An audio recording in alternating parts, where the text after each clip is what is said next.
Hi friends, welcome to Vismaya Kudal. இன்னைக்கு ஒரு ஒய்ஃபா என்னோட புலம்பல் தான் இந்த வீடியோவில். நிறைய பேர் என்ன மாதிரி இருக்கலாம். எந்த மாதிரி ஒய்ஃபுக்கெல்லாம் இந்த பிரச்சனை வரும்னு பார்த்தீங்கன்னா, ஊருக்கெல்லாம் நல்லவங்களா இருக்கணும், எல்லா ஃபங்க்ஷனையும் அட்டென்ட் பண்ணிடணும், யாருக்கும் மனசு கஷ்டப்படக்கூடாது அப்படின்னு நினைக்கிற மாதிரி சில ஹஸ்பண்ட் இருப்பாங்க. ஸோ அந்த மாதிரி ஒரு ஹஸ்பண்டை வச்சுருக்கிற எல்லா லேடிஸுமே எல்லா ஒய்ஃபுமே இந்த ப்ராப்ளத்தை வந்து ஃபேஸ் பண்ணுவாங்க.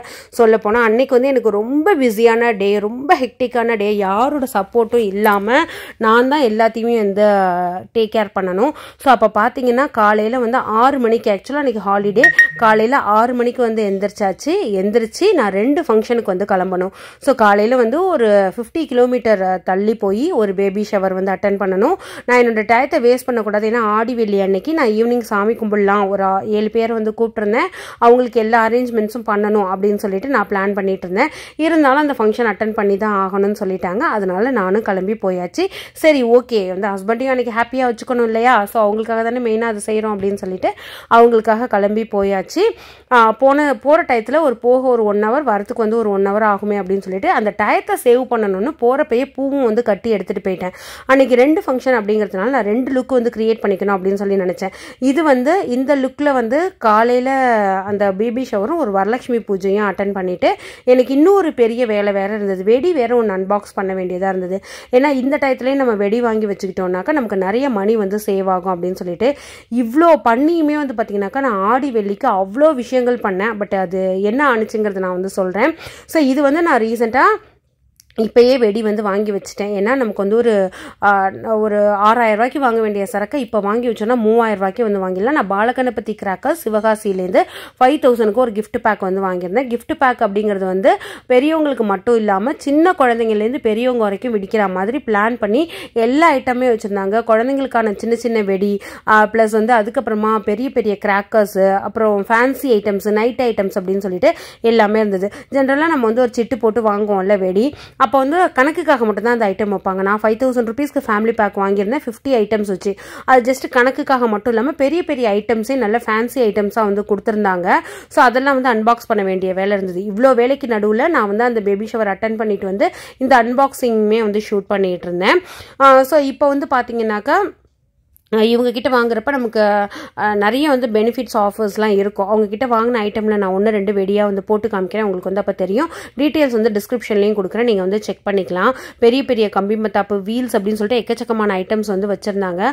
நம்ம இவ்வளோ பார்த்து வந்து பண்ணுறோம்.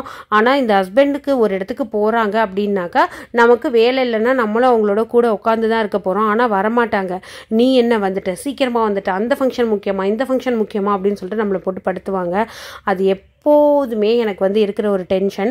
நான் வெளியில் எல்லாம் வந்து எல்லாத்தையும் சாட்டிஸ்ஃபைட் பண்ணிட்டு எல்லாமே நல்லா பண்ணிடுவேன். ஆனால் எனக்குன்னு வரப்போ பார்த்தீங்கன்னா அந்த டைம் வந்து பத்தாமல் போயிடும்.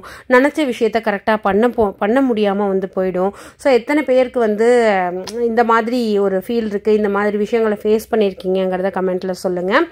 என்னோட ஹஸ்பண்ட் எப்படின்னா வெளில இருக்கிற எல்லாருமே வந்து சாட்டிஸ்ஃபைடாக இருக்கணும், யார் மனசும் வந்து கஷ்டப்படக்கூடாது அப்படின்னு சொல்கிற ஹஸ்பண்டுக்கெல்லாம் நான் சொல்கிறது, வெளியில் யார் மனசும் கஷ்டப்படக்கூடாது, எல்லாரையும் ஹாப்பி பண்ணணும், எல்லாருக்கும் எல்லாம் பண்ணணும் அப்படின்னு சொல்கிற உங்கள் வீட்டில் உங்களோட ஒய்ஃபை எந்த அளவுக்கு நீங்கள் எல்லா விஷயத்தையும் வந்து கொடுப்பாங்க.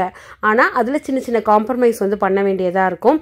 ஸோ இதுதான் ஃபைனலாக எனக்கு கிடச்ச ஒரு 3 பிக்சர். அன்றைக்கி அவ்வளோ கிராண்டாக வந்து பண்ணணும்னு சொல்லி பிளான் பண்ணேன். ஸோ எனக்கு கண்டினியூவாக அலைஞ்சிட்டு இருந்ததுனால அதை முடியல. நார்மலாக வந்து ஒரு சாமிக்கு அந்த வாங்கிட்டு வந்த சாரியை மட்டும் வந்து கட்டி ஒரே ஒரு ஜுவல் போட்டு சக்கரை பொங்கல் ப்ளஸ் சுண்டல் வந்து செஞ்சுருந்தேன். ஸோ நெக்ஸ்ட் டே வந்து பார்த்தீங்கன்னாக்கா இந்த கப்சா சிக்கன் வந்து பண்ணலாம் அப்படின்னு சொல்லிட்டு, கப்சா பிரியாணி அது பண்ணலாம் அப்படின்னு சொல்லி பெரிய பெரிய பீஸஸாக வந்து வாங்கியாச்சு. அது நான் வந்து உங்களுக்கு பண்ணுறப்பவே தெரியும் என்ன ப்ராசஸ் அப்படிங்கிறத. அது பெரிய பீஸா, அந்த தைஸோட கனெக்ட் ஆகிற மாதிரி பீஸஸை வந்து வாங்கி நிறைய கீறிட்டு அதுக்கப்புறமா மசாலா போட்டு மேரினேட் பண்ணி ஒரு 2 hours வச்சுட்டு தான் இந்த பிரியாணி வந்து நம்ம செய்வோம். ஸோ எப்போதுமே வந்து பார்த்தீங்கன்னாக்கா இந்த மாதிரி எனக்கு வந்து ஒரு இஷ்யூ இருக்கும். வெளியில் போகிறோம் அப்படின்னாக்கா நம்ம ஒரே நாளில் மல்டிபிள் ஒர்க்கை வந்து பிளான் பண்ணிப்போம். அப்போ நம்ம வெளியிலே நிறைய டைம் ஸ்பெண்ட் பண்ணிட்டோம்னா வீட்டில் நமக்கும் டயர்ட் ஆகும் இல்லையா? ஸோ அப்போ வந்து நம்ம வீட்டில் அந்த ப்ராப்பரான ஒரு ஷூட்டாக இருக்கட்டும், இல்லை நம்மளோட பர்சனல் ஒர்க்காக இருக்கட்டும், அதை வந்து பண்ணவே முடியாது. ஆனால் இந்த நல்ல ஹஸ்பண்ட் வச்சிருக்கிற எல்லாருக்குமே இருக்கிற ஒரு பிரச்சனை, ஹஸ்பண்ட் வந்து வீட்டுக்குள்ளே இருக்கிற வரைக்கும், சொல்லப்போனால் அந்த நிலப்படியை தாண்டுற வரைக்கும் அவங்க நம்மளோட ஹஸ்பண்டாக இருப்பாங்க.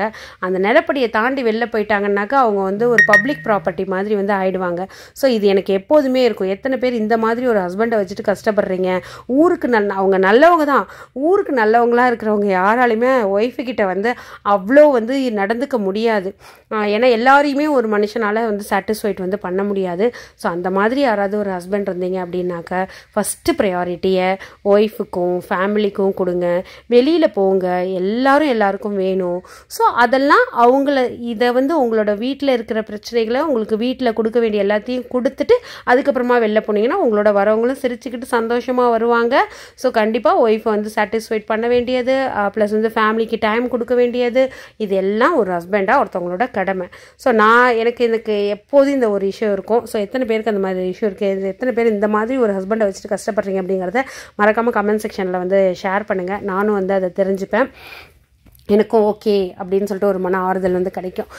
ஸோ இந்த கப்ஸா சிக்கனுக்கு ரெடி பண்ணது மட்டும் இல்லாமல் நான் வந்து தந்தூரி சிக்கனுக்கு என்ன பண்ணிட்டேன்னா, தந்தூரி சிக்கன் மசாலா எல்லாமே ரெடிமேட் தான்.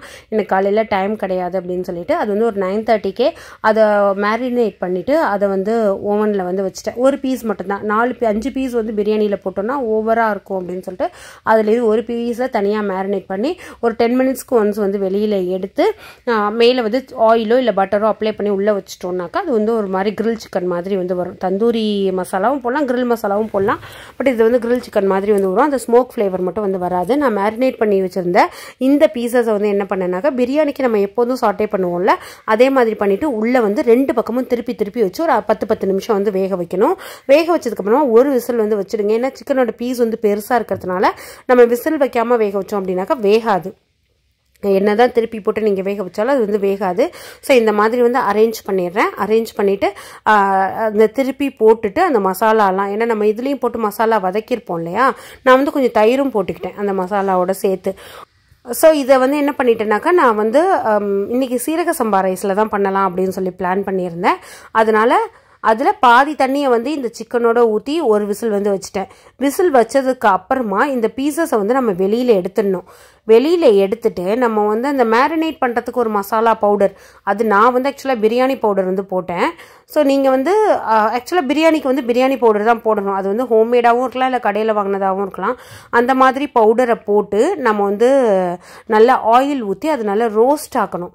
ரோஸ்ட் ஆக்கினதுக்கு அப்புறமா நம்ம திரும்ப பிரியாணி செய்கிறப்ப என்ன ஆகும்னா, உங்களுக்கு அப்படியே அந்த மந்தி பிரியாணி ஆடில் செய்வாங்கள்ல, இது வந்து ஒரு சிக்கன் மந்தி மாதிரி வந்து உங்களுக்கு இருக்கும். ஸோ இது இப்போ நான் விசில் வச்சதுக்கப்புறமா காமிக்கிறேன். சிக்கன் வந்து நல்லா வெந்துருச்சு. மேலே லைட்டாக மசாலா வந்து தூவி வச்சுருக்கேன் பாருங்கள். அதை இந்த மாதிரி எண்ணெய் ஊற்றி நல்லா வறுத்துக்கிறேன். லாஸ்ட்டாக வந்து அரிசியை போட்டு அதை வந்து பிரியாணியாக ரெடி பண்ணிடுறேன்.